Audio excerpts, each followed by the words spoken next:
তো hello everyone, তোমরা কেমন আছো সবাই? আবার নিয়ে চলে এসেছি একটা ছোট্ট ব্লগ। আমরা গেছিলাম পুরুলিয়াতে।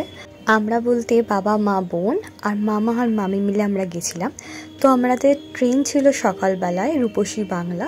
আমরা সকাল সকাল যে ট্রেনটা আছে ওটাই প্রেফার করেছিলাম। ওটা সাঁতরাগাছি থেকে ছিল। তো এই যে আমরা ট্রেনে বসে একটু টাইম স্পেন্ড করছিলাম অ্যান্ড পুরুলিয়া দেখতে দেখতে পৌঁছেও গেলাম। আমাদের যেহেতু গাড়ি বলা ছিল, তো গিয়ে দেখলাম গাড়ি অলরেডি দাঁড়িয়েই ছিল, তো আমাদের একটু ওয়েট করতে হয়নি। আর সেই দিনের ওয়েদারটা খুবই ভালো ছিল। এটা নভেম্বরের ঠিক ফার্স্ট উইকের কথা বলছি। কেমন লাগছে আপনাদের খেয়ে? আর একদম হিল টপে গিয়ে একটা ছোট্ট ভিডিও করলাম। উনি বললেন যে খুব ভালো লাগবে নাকি দেখতে। তারপর আমরা আমাদের রিসর্টে পৌঁছে গেলাম। আর এই ছিল রিসর্টটা, অযোধ্যা জঙ্গল রিসর্ট। এটা একদম অযোধ্যা পাহাড়ের ওপরে ছিল। খুব ঠান্ডা ছিল সেই সময়। রুমসগুলো খুবই ক্লিন ছিল আর খুব সুন্দর ছিল আর বেশ বড় বড় ছিল, তো আমাদের কোনো অসুবিধা হয়নি। একটা ছোট্ট ব্যালকনি ছিল, ওখান থেকে এরকম ভিউ ছিল, যে ভিউটা আমার দেখতে খুবই ভালো লাগছিল, স্পেশালি সকালবেলা উঠে।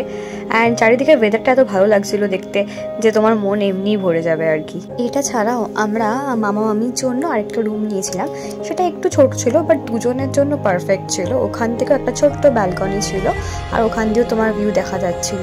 তো আমরা দুপুরে পৌঁছেছিলাম, তাই আমরা আর ভাত খাইনি, রুটি, আলু ভাজা, ডিমের কারি নিয়ে নিয়েছিলাম ওদের হোটেলেই। ওখান থেকে আমরা বলেছিলাম। তারপর সীতামন্ডিতে গেছিলাম। আমরা এখন এসেছি একটু জাস্ট হাঁটতে, আর হাঁটতে হাঁটতে এই চারিদিকে দেখছি, খুব ভালো লাগছে। অ্যান্ড এবার আমাদের হাঁটার পালা। এই হচ্ছে আমার বোন, উঠতেই পারছো না, যদিও বা আমিও উঠতে পারছি না, আমি পড়ে যাচ্ছি বারবার। So I will try my best. চারিদিকের পরিবেশটা এতটাই সুন্দর আজকের যে যেতে ইচ্ছা করছে না, মনে হচ্ছে কোথায় চলে এসেছি আমরা। সেই দিন আর আমরা কোথাও ঘুরতে যাইনি, শুধু এই গ্রামটাকে এক্সপ্লোর করছিলাম একটু। নেক্সট পার্টে আরও কিছু তোমাদের দেখাবো। ততক্ষণ তোমরা এই চ্যানেলটাকে লাইক, সাবস্ক্রাইব করো ভিডিও ভালো লাগলে।